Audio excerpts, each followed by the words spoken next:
et bienvenue dans une nouvelle vidéo. J'ai encore le ciel qui me pète les yeux. Je n'arrive pas à garder les yeux ouverts. Je vais obligée de...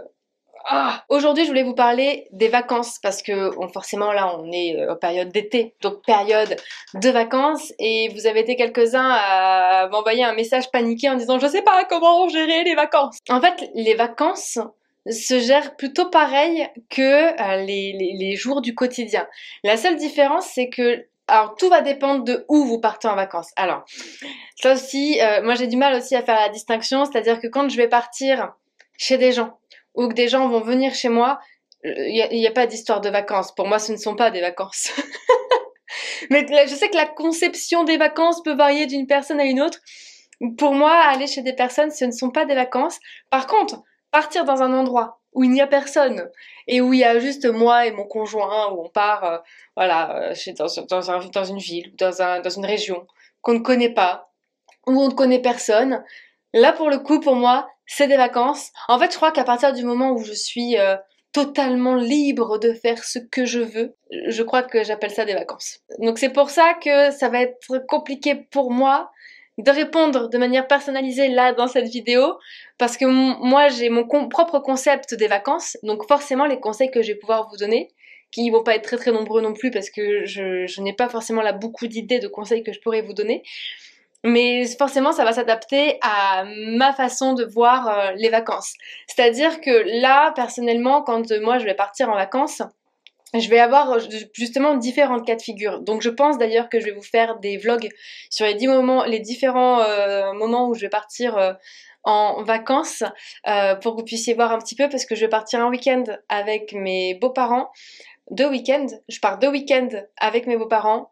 Je pars une semaine chez mon père et je pars une semaine dans le sud. Et là pour le coup, quand on va partir dans le sud avec mon conjoint, ça va être les vraies vacances. Parce que là, on sera libre de faire ce que l'on veut. Parce que même s'il y a ma grand-mère qui va être dans le sud, on ne va pas chez elle. On loue une habitation à part. Donc on pourra être totalement libre de faire ce que l'on a envie de faire. Donc je pense que comme ça vous permettra de voir les différents cas de figure pendant les vacances. Mais vu que là, mes vacances se prolongent jusqu'à début septembre, parce que je pars vraiment par-ci par-là, ça risque peut-être d'être trop tard pour vous quand certains vlogs sortiront.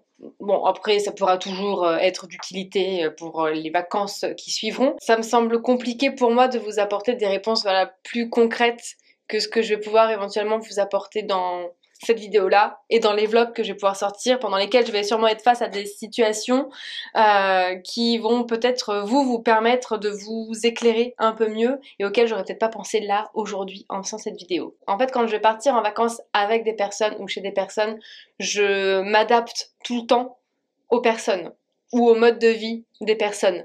Parce que à l'heure actuelle, après avoir expérimenté maintes et maintes choses sur mon alimentation, en tout cas mon organisation pour l'alimentation, parce que manger de manière intuitive, c'est aussi manger en fonction du contexte social, ce qui fait que forcément j'ai dû parfois mettre des stratégies en place pour pouvoir avoir la sensation de faim au moment où je le souhaitais, même si parfois ça se passe pas vraiment comme je l'aurais voulu. Et puis quand on va partir vraiment en vacances, on va en fait juste ne pas se prendre la tête. En fait pendant les vacances avec Julien, vu que ça fait un moment que on a cette façon de fonctionner au niveau de l'alimentation, j'ai pas l'impression que ça change quelque chose d'être en vacances ou de ne pas être en vacances. On fonctionne exactement pareil dans notre quotidien que pendant les vacances. Alors c'est sûr que quand on part avec des personnes, c'est encore un peu plus différent parce qu'il faut s'adapter. Mais quand on part que tous les deux, on fait exactement pareil, on a faim, on mange, on n'a pas faim, on mange pas. J'aurais peut-être dû vous poser des questions en amont sur Instagram pour savoir quelles étaient vos craintes par rapport aux vacances avec le fait de manger intuitivement. Je pense qu'il y en a beaucoup qui ont peut-être peur de craquer ou de trop manger, mais si, admettons, vous mangez par envie, le truc qui peut revenir, oui, exactement, je suis en train de me parler à moi-même, ça y est, je viens de péter un câble. Mais oui, en effet, si par exemple vous êtes un peu comme moi, très gourmande, et que vous aimez tester plein de nouvelles choses. Et que là, vous partez par exemple à l'étranger ou dans un lieu que vous connaissez pas vraiment et que vous avez des spécialités à goûter et qu'il y a pas mal de spécialités à goûter et que vous savez très bien que vous n'aurez pas peut-être pas accès après à ce genre d'aliments. Là, je suis en train, moi, de repenser au Portugal ou à l'Irlande où on avait mangé des spécialités. Bah, forcément, il y a des moments où vous risquez de manger plus souvent par envie que par faim. C'est normal. Vous avez accès à de la nourriture auquel d'habitude vous n'avez pas accès. C'est un petit peu comme les fêtes de Noël où vous avez accès à des aliments que vous ne mangez pas tout le reste de l'année. Donc forcément votre rassasiement va mettre plus de temps à arriver parce qu'il va un peu anticiper le manque à venir pour les prochains mois. Et c'est typiquement moi ce qui s'était passé quand j'étais partie au Portugal. Il y avait eu les boulettes de viande, les croquettes de viande, les croquettes à la viande. My God, les croquettes à la viande du Portugal. Je sais pas combien de fois est-ce que j'en ai mangé, mais dès que j'en croisais au Portugal, je ne faisais que manger ça. C'était ma découverte. Je pense Portugal, je pense croquettes de viande. Et le premier truc que je me suis dit quand je suis revenue en France, c'est de me dire il faut absolument que j'apprenne à faire des croquettes de viande. Et je n'ai toujours pas essayé parce que la seule fois où j'ai vu la recette sur internet, ça avait l'air quand même hyper galère. Je me suis dit ouais, il faut le temps pour pouvoir le faire. Chose que je n'ai pas. Et j'en ai remangé récemment dans un restaurant portugais. C'était très très bon. Mais là, quand je suis en train de me rappeler là vraiment le souvenir de cette croquette à la viande du Portugal, ça n'était toujours pas à la hauteur. Je pense que... Ouais, dites-moi vraiment si vous avez la recette de la croquette à la viande. Je veux cette recette. Il me la faut. Il me la faut. C'est une question de vie ou de mort. Il va falloir que j'en mange à un moment donné. Donc forcément, j'avais tendance à moins manger par faim, mais plus par envie de goûter de nouvelles choses. Et puis, mon rassasiement tardait un peu plus à arriver, mais c'est totalement normal. Il faut juste se dire que, au prochain repas, il y a des chances pour que la sensation de faim tarde à arriver, et peut-être que sur ce repas-là, il n'y a rien en particulier qui nous tentera, et peut-être que ce sera plus facile pour nous d'écouter notre corps à ce moment-là. Peut-être que pas, peut-être que oui, ça va dépendre. Après, dites-vous que c'est des vacances, ce n'est pas votre quotidien, donc forcément, le contexte va être différent. Moi, je sais que quand je vais partir en vacances, je vais avoir en général 1 ou 2 jours d'adaptation selon le contexte bien entendu pour essayer de me recalibrer au niveau de ma sensation de faim sur les heures de repas où je suis censée manger. Par exemple, c'est typiquement ce qui se passerait si je devais partir en club et où il n'y avait que des heures précises pour manger le matin, le midi et le soir. Je sais d'avance que le matin, il y a quand même de grandes chances que je mange faim ou pas faim parce que dans les clubs, c'est des buffets et que moi, les buffets, il y a mon inconscient qui se dit meuf, tu as accès aux choses à volonté. Donc forcément, vu que j'ai un accès à volonté, les premiers jours, je pense que quoi qu'il arrive, je vais prendre un petit déj le matin. Par contre, il y a des chances que, si on reste par exemple sur une semaine, que au fur et à mesure des jours, je prenne de moins en moins de choses à manger le matin parce que ça me fera moins envie, parce que je saurai en fait que c'est toujours là et j'aurai moins d'attrait. La nourriture aura moins d'attrait sur moi parce que c'est à volonté tous les jours quoi. Donc quand c'est à volonté tous les jours, on s'en fout un petit peu. Donc je pense savoir d'avance que le petit-déj, je le prendrai par anticipation parce que c'est un de mes repas préférés et qu'en temps normal, je n'ai aucun regret à ne pas prendre de petit-déj parce que je sais que mon petit-déj, je mange salé en général. Mais je sais que mon petit-déj, je vais souvent le prendre vers 11h ou midi. Je peux le reprendre, enfin je me fais souvent des brunchs en fait le midi et c'est ce que j'aime prendre en fait au petit-déj. Le midi, je pense que de toute façon ma sensation de faim sera là, mais ce sera plus une petite faim je pense. En fait je ferai en sorte d'adapter les quantités que je vais prendre le matin pour satisfaire mon envie sans abuser, pas parce que j'aurais peur de prendre du poids, mais tout simplement pour être sûre d'avoir la sensation de faim le midi pour que ça puisse bien se calibrer. Parce que quand on part en club, le problème c'est qu'on n'a pas forcément la possibilité d'avoir de snacks sur nous pour pouvoir manger si jamais on a une sensation de faim qui arrive dans la matinée ou dans l'après-midi ou dans la soirée. Donc c'est la seule chose qui est un petit peu short, mais ça fait très longtemps que je suis pas partie en club. Donc c'est un peu délicat pour moi de me souvenir réellement comment je fonctionnais, surtout qu'en plus quand j'étais partie en club, j'étais dans de la restriction cognitive. Donc bon, peut-être que ça se passerait différemment aujourd'hui, mais là j'essaie vraiment de me mettre en condition de me dire que là aujourd'hui si ça se passait comme ça, comment je ferais. Je pense que cette vidéo va tellement être brouillon que vous allez me détester.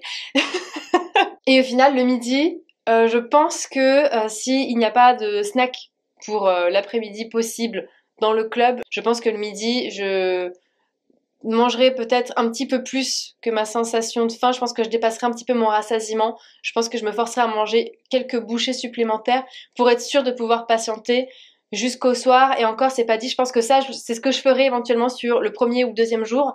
En fonction de l'expérience que j'aurai vécue sur ces 2 premiers jours, en fait, ça me permettra de pouvoir recalibrer sur les jours d'après. Je sais pas si c'est clair. Parce que dans ma tête, c'est très très clair. Mais bon, là, la seule chose qu'il faut que vous ayez en tête, c'est que c'est les vacances. Que si vous avez déjà commencé à mettre en place des choses au niveau de l'alimentation intuitive, il n'y a aucune raison pour que ça change pendant les vacances. Continuez à vous écouter. S'il y a des moments où c'est compliqué de pouvoir vous écouter, profitez de cette expérience-là peut-être pour vous demander, ok, si je devais revivre exactement la même situation, comment est-ce que je pourrais faire pour que ça se passe mieux pour moi en fait, si la situation m'a posé un quelconque problème.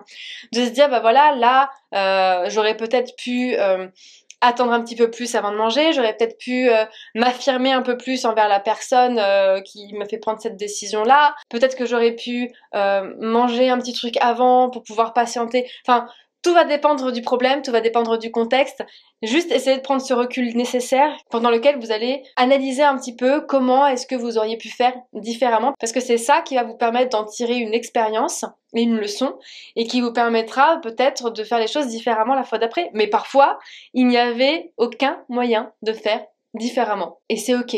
Dites-vous juste que de toute façon, clairement les vacances c'est pas fait pour se prendre la tête. Donc suivez le cours de la vie et puis de toute façon quand vous rentrerez, vous reprendrez le rythme que vous souhaitiez vous reprendre au niveau des repas, au niveau de l'écoute de votre corps. Mais en règle générale, je sais que pendant les vacances, c'est là où on a tendance à plus s'écouter parce que on est plus libre de faire ce que l'on veut. On n'a pas l'histoire du travail, on n'a pas ces tâches ménagères éventuellement à faire, le train-train du quotidien, on n'a pas tout ça. Donc on est plus libre de pouvoir... Putain mais j'arrête pas de cracher. On est plus libre de pouvoir gérer les horaires quand on veut. Si on a envie de manger à 15h le repas du midi, et ben on mange à 15h le repas du midi. C'est comme si c'était un week-end prolongé quoi. C'est-à-dire le samedi et dimanche, je suppose que très souvent pour vous, c'est un peu free party au niveau des horaires, au niveau de l'organisation. Ben, en fait, les vacances, c'est exactement ça. C'est un week-end prolongé où il n'y a pas d'horaire, en fait. Où il n'y a pas d'horaire, il n'y a pas d'obligation particulière. Vous gérez comme vous avez envie de gérer. Donc voilà pour la vidéo d'aujourd'hui. Je sais que je suis certaine que là, ça vous a pas forcément plus aidé que ça. En fait, j'en ai pris conscience au moment où j'étais en train de tourner la vidéo. C'est pour ça que, en fait, je dis ce qui me vient par la tête. C'est pour ça que c'est compliqué de pas avoir une personne là en face de moi pour pouvoir interagir et puis me poser les questions en direct en fonction de ce que je réponds. C'est le seul truc qui est chiant. Faudrait peut-être que je me mette à Twitch. Parce qu'apparemment, Twitch, c'est plus sympa. Bon, déjà que, voilà. Chaque chose en son temps. On va rester déjà sur YouTube, hein.